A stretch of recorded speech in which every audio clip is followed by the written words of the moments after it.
Midnight Musings podcast. We are on our second episode. Can you believe that? Second episode already? And so we're going to continue on with these random Midnight Musings. We have a special guest tonight. Our guest is going to be Jeremiah Villapando. Jeremiah, what brings you here today? So I'm here to talk about health and fitness. I'm not much of a fitness guy, but I am doing a lot of changes with my own health for a while now. It's been great, and my body feels a lot better now. So he's here to pitch us Herbalife then. I guess that's what it is. That's what it's come down to. I'm just kidding.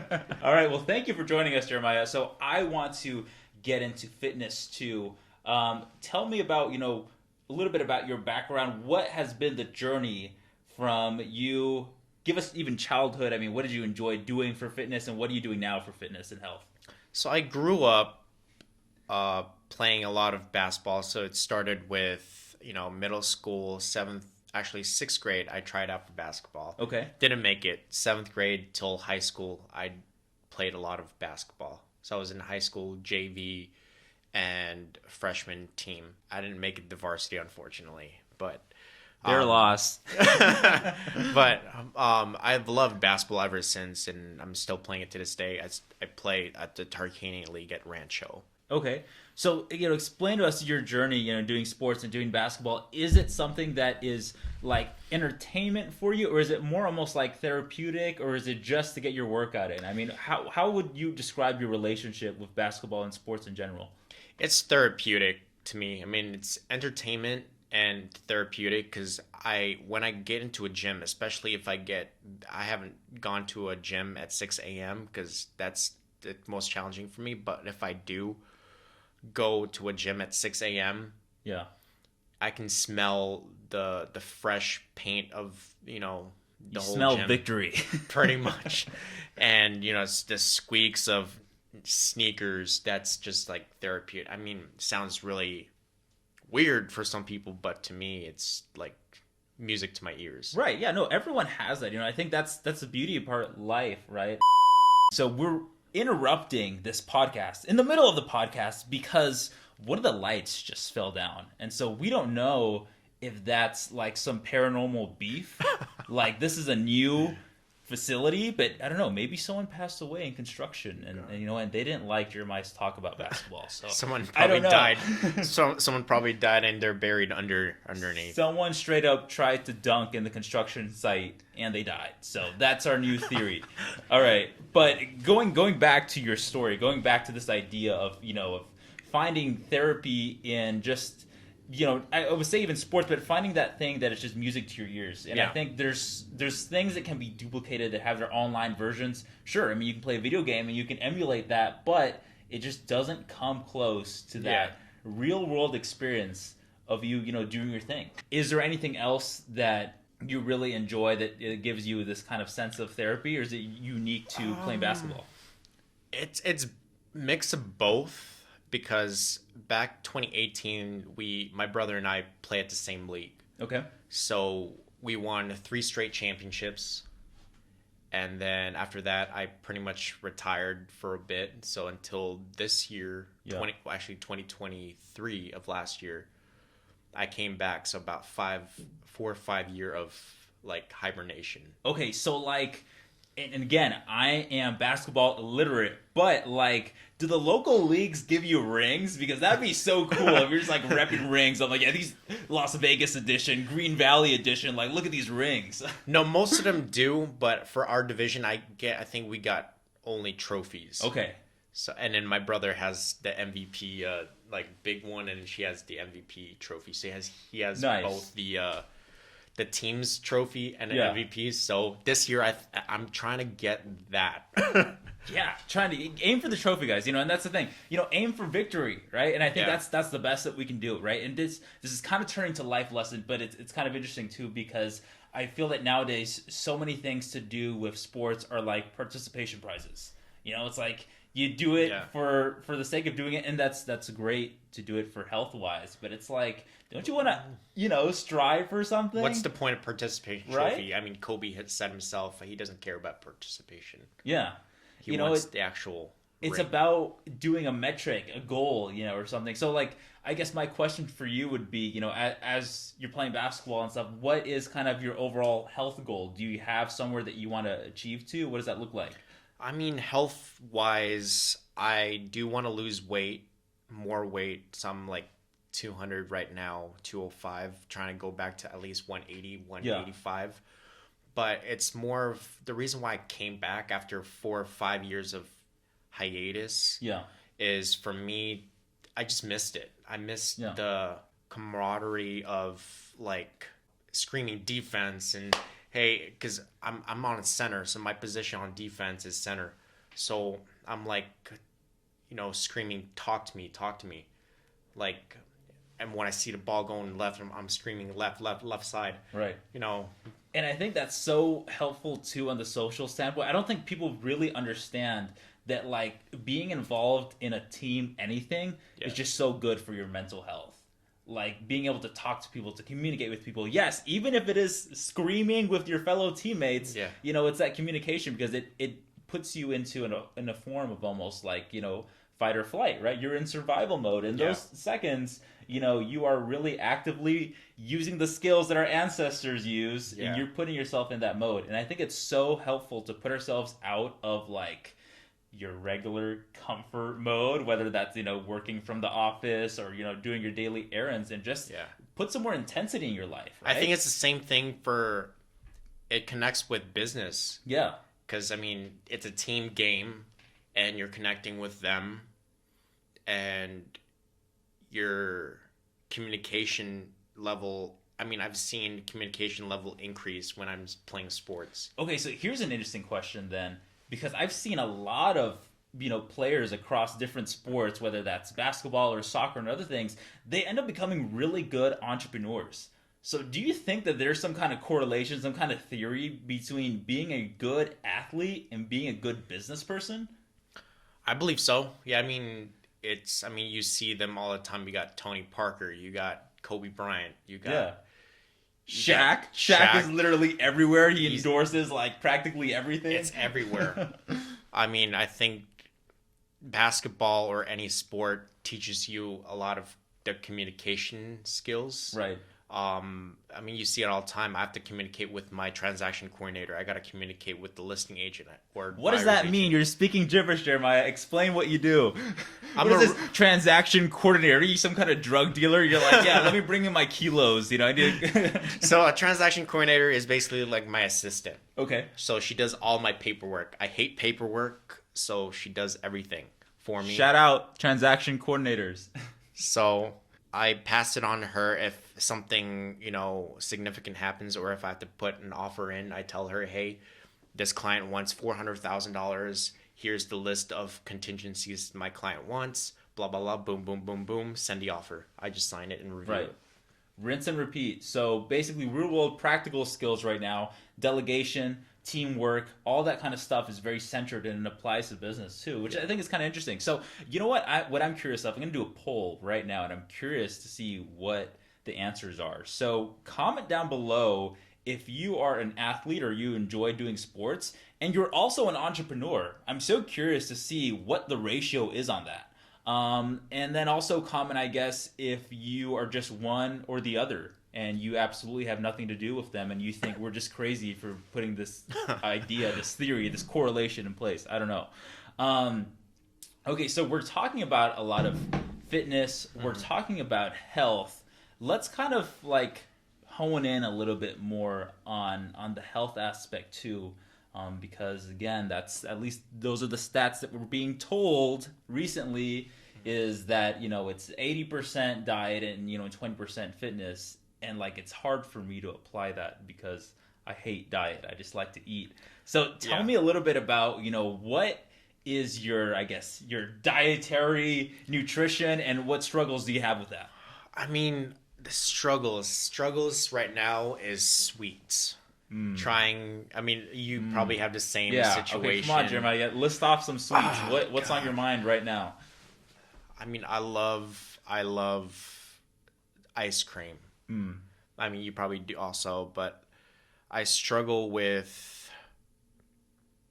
struggle with calories, but now I practically got the calorie down, counting it and making sure that I don't go past 3,000 Okay. a day. Nice.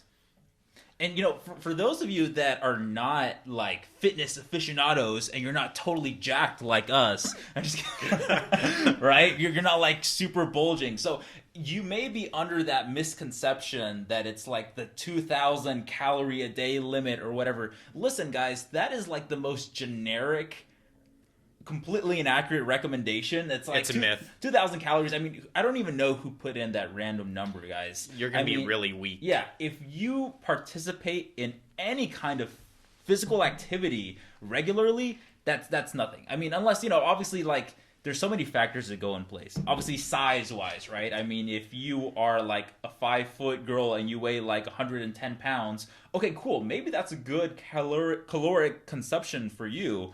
But if you're a male, and you're here in America, you're going to be eating a lot of calories. And if you're active, you need all those calories. Yeah, put them to work. I used to basically binge on, let's say, 2-3 days of Panda Express or even... Ooh, Panda Express. It sounds so good, but yeah, that regret at the end of the day of being bloated, yeah, I'm like, what am I doing with my life? Right, post Panda clarity. Like, it's just, I don't know, I find that so incredible because, reverse your statement and take out the food and replace it with, like, hard drug or something, right? And it's like, oh my gosh, we're having the same discussions as if someone would in, like, a recovery meeting. And the reason why is because, like, these foods are engineered, they're marketed, they're perfectly designed to make you addicted to them. I mean, look at McDonald's. Yeah. Like, most of my marketing is basically similar to McDonald's, like red and yellow. Yeah. Why do you think they put red and yellow like colors? It's to make you salivate when you see yellow, it's like happiness. Right. When it's red, it's like it's important. Right. Addictive. It's love. It's interesting too, talking about color theory, because I have some design, background as well, apart from marketing. And so, like, red is just intensity. You feel intensity, you feel love, you feel this warmth, this heat, and you couple that with yellow, which is that positivity, that happy energy. And it's like, you got a pretty interesting formula, and that's just the marketing aspect. That's like literally 1%. Because there's so many different aspects that go into it. You have literally so this is going to be kind of interesting. People normally would consider fries to be pretty vegan friendly. Okay. And so I proudly eat whatever I want. But anyways, but this is this new kind of feud because I know that some of my vegan friends and associates would gladly and proudly scarf down some McDonald's fries, but guess what? You can't, because they are cooked in, I believe it is a tallow, either residue or ingredient or just straight up tallow, which, tallow comes from cow, guys. So you're literally, meat. Yeah, that's right. Fries are meat. Surprise, surprise. You didn't expect that plot twist in this podcast. Breaking news. So it's not vegan. Don't eat fries. Yeah, don't eat fries. If you're vegan. You know what? Give the fries to us. No, but honestly, yeah. Fast food in general is just so engineered to be good to us. And for the most part, it tastes really good. Because it's convenient. Yeah. But once you break out of that and you get into the habit of eating real foods, homemade foods, or maybe you have someone that does them, or maybe you just go to a really, I guess, sustainable or restaurant that adds in a lot of good ingredients, and you'll realize that you're not missing out much. I mean, I don't think I've had McDonald's in years, and I'm proud to be McDonald's free. I made it out of the system. No, I mean, I see where you're talking about, because I used to be addicted to McDonald's. My girlfriend would basically know what I'm talking about. I used to get literally 4 spices. Ooh. And it's the most dangerous thing you can do to your body. You know what got us addicted to that? The school lunches. Remember they have the spicy chicken sandwiches? Yeah, I swear, it's like preparatory addiction, so that when you grow up, you get addicted to It's like the McDonald's equivalent. $1.50, $1, and then you got the students addicted and all that. Oh my gosh, I could say so many things about school lunch. Do you have any horror stories about school lunch growing up? The burritos, but the plastic ones that look like total crap. You know like, what? What am I eating? Okay, but have you ever found something potentially deadly in your food? Because I have. Share us what you have. I don't think I remember. All right. You guys ready? So this was 4 and no, I don't know how many years ago was it. It was like 10 years ago. I don't know. 9 years ago. Yeah, something like that. We're old.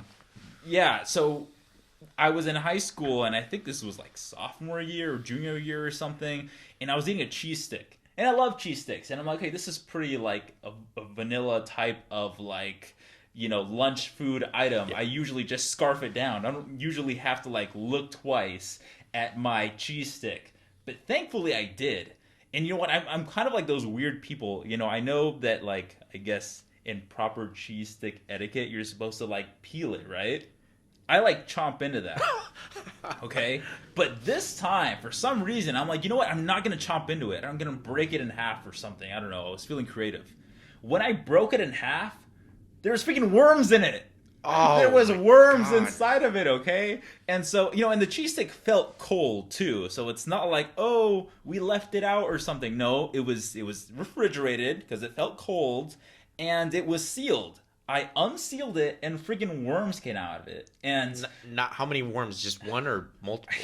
It's got to be multiple, yeah. I mean, weren't like giant worms, but still, like I could see them. They were moving around.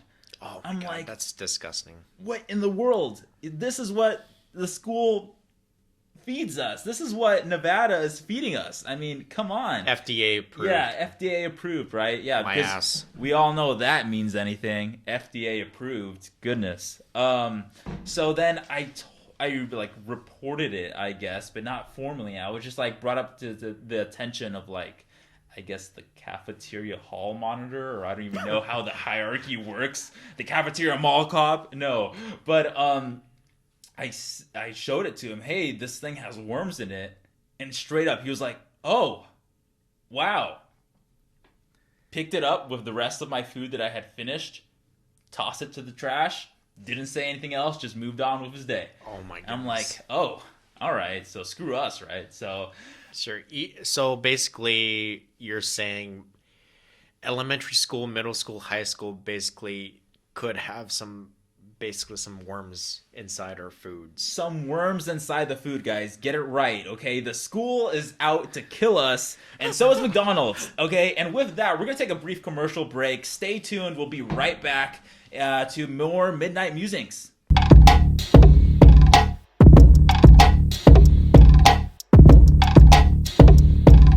And we're back to more Midnight Musings, more madness. And we just left off a pretty interesting conversation. We were talking about how the cafeteria food is deadly, but it's all part of the greater kind of conversation that we're talking about, nutrition and fitness. Talking about nutrition, what are some of the foods that you go for? I mean, are you like an advocate of like a specific superfood or what does Jeremiah like to eat? Now that I'm watching what I eat, I'm more into cashews or walnuts. I'm more into like berries and all that. If I'm looking for a snack, instead of going for chips. So yeah. Doritos are out. Cheetos are out. Jeez. The big cheese is out? Oh my gosh. I don't do hot Cheetos anymore. I mean, I love them, but I know if I go back, I'm going to go back indefinitely. Like... I want to have that discipline of like just saying no. Just say no. I mean, look at all these themes right now. These are all like literally like it sounds like Dare. Like, yeah. Don't do drugs because fast food is like drugs, and don't talk to strangers. And... I mean, it's not it's not bad, but I think moderation is good. Yeah. But I know myself. If you know yourself, basically. Yeah. You're not going to do it. Like, for example, if someone who recovered from drug addiction or a alcoholic is not going to work at a bar. Right.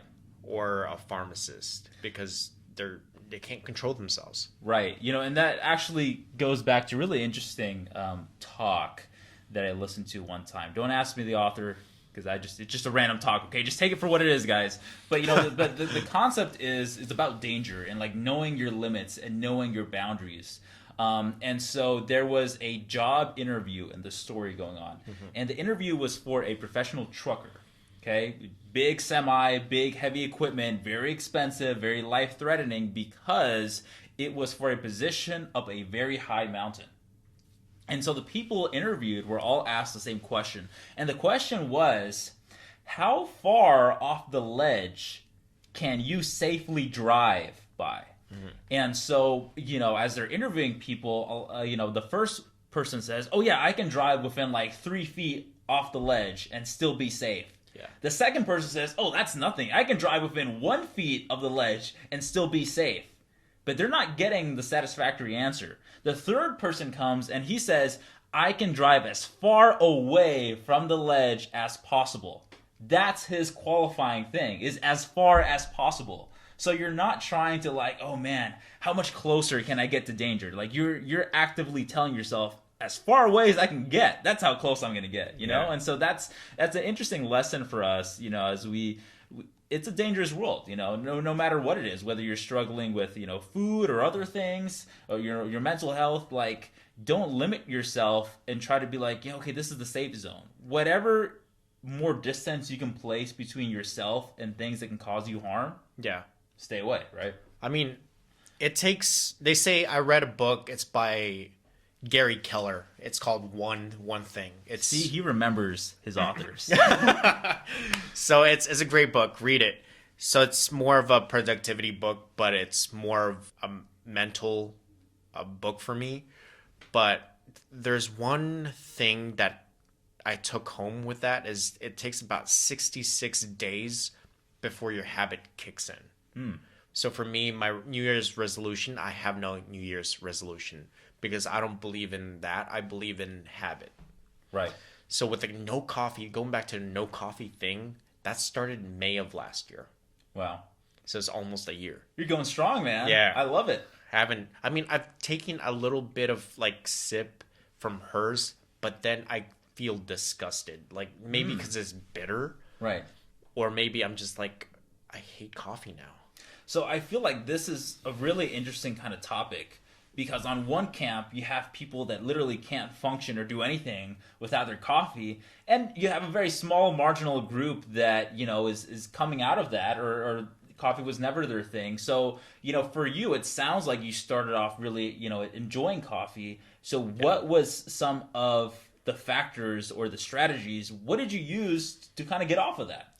So one of them, maybe people would probably say maybe you should use almond milk. Okay. Because I had bloating problem. I think I'm lactose intolerant. Okay. So with the cream and the coffee mixed together, I would have stomach problems. Okay. So I think that's one factor that led me to start quitting. And then it was the weight gain. So I would literally, if you're watching this as a barista at the Starbucks, like literally. He has beef with you right now. No. So they would literally know who I am. Okay. Because I'm like a regular, like 3-4 times a day. Not day. Thank you for donating to the Starbucks Corporation. I would literally go to drive-through. I would say the size of my cup. I was like, venti, I want, caramel frappuccino, extra caramel. And they're like, oh, it's you. Pull up to the... Oh, it's you. Yeah, pull up to the front. But yeah, literally, it got that bad to where the syrup, caramel is made out of butter. Okay. So literally, I started gaining weight because of my extra, like I keep adding like extra syrup. Right. It's literally like butter and sugar, right? Yeah. Like, I'm pretty sure that's all it is. It's kind of interesting, because it's like we see it as like something, like caramel is just caramel. Like, no, it's not. It doesn't come from a plant or something. It's made out of butter, sugar, and fat. Yeah. have some much healthier chocolate, okay? Chocolate is a plant. Thank you very much. At least, more refined chocolate or raw chocolate. Yeah. Dark chocolates, they say it's better for you than milk chocolate. So here's something that's kind of interesting. So we've all heard of Popeye the Sailor Man, okay? Yeah. And so Popeye was very much popularized by spinach, right? Spinach is good for you. Spinach has so much health benefits. Spinach is actually no longer considered a superfood. Why is that? Behold, you've been all tricked your whole life. Okay, so let me get down into this. So I'm going to shout out the Food Theorist. I freaking love that channel. It's just so creative. And so what they do is they take, myths or claims, and they try to myth bust them in a way, right? They try to dive deeper into the facts and the studies. Yeah. So this all came about, I think it was late 1800s or early 1900s or something, and this scientist or fraud, he falsely claimed, I believe it was mistakenly at the time, but he never corrected himself. He claimed that spinach had 34% of your daily iron intake in a serving. Okay, you're thinking 34%. Okay, that's super helpful. Yeah. Okay. Well, it was actually 3.4%. Oh my God. Wah, wah. So that's so far off. 3%. That's so far off. 10 times far off. And not only that, the serving size is ridiculous. Because when you look at serving size, at least in the U.S., I don't know if there's a universal size, but I think there is. Universally, most things are measured in 100 grams. Yeah. Just so that if I compare 100 grams of this to this, how is it going to compare? Do you know how much it is to have 100 grams of spinach? You're talking about basically the whole bag. No one uses the whole bag for themselves for spinach. I mean, correct me if I'm wrong. Do you eat a whole bag of spinach? No. Watch, he's gonna say yes. I did half once. Yeah. And it was horrible. So you basically got about 1% of your daily intake of iron. Or did you? It was so if you say 3%, that was basically 1.5%. Okay. Well, now I'm going to actually throw you off even more. Because not only does spinach suck, it sucks even more. So the absorbency rate is never talked about. When people market and they talk about grams and they talk about, and I know I'm getting super technical with this, guys, but I just literally, I saw this recently and I thought it was so interesting. Your body's ability to absorb iron from plants like spinach is a 1% absorption rate. So basically, if you had what was marketed to you as 1.5% of your daily intake, guess what? Your body's only going to be able to absorb 1% of that. So you literally went from 34% of your daily intake to you got, 0.01% of your iron intake?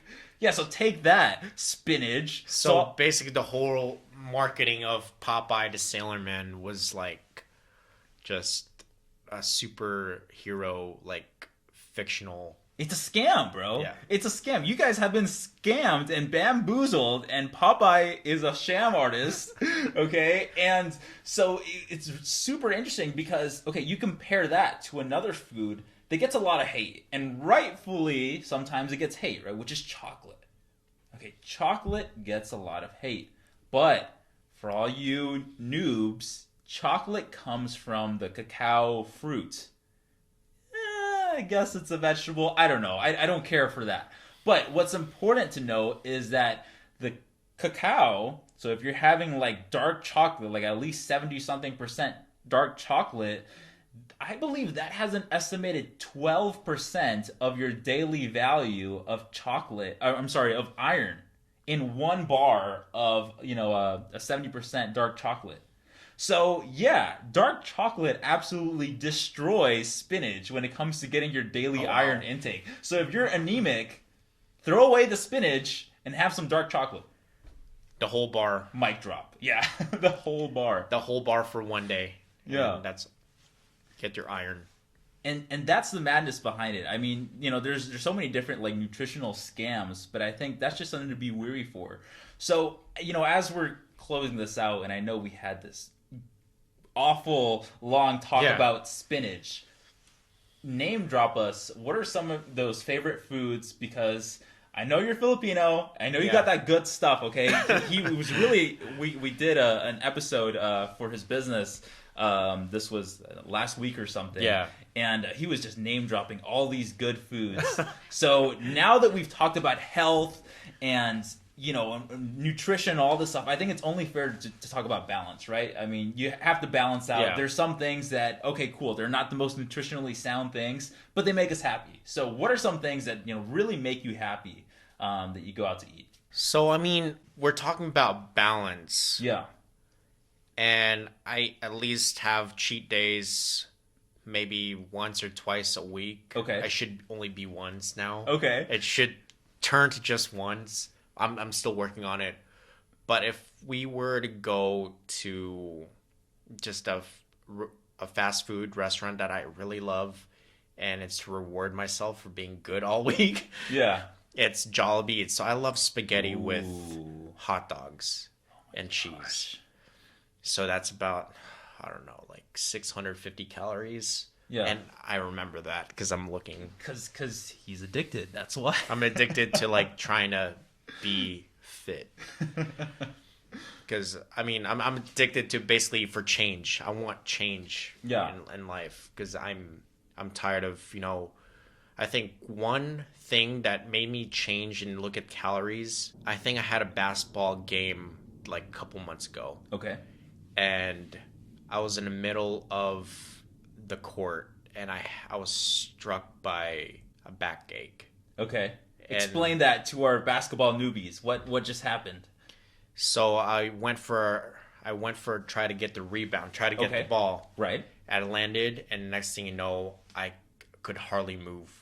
I was like, I couldn't run at all. And my teammates would basically know because I'm like the rebounder of the team.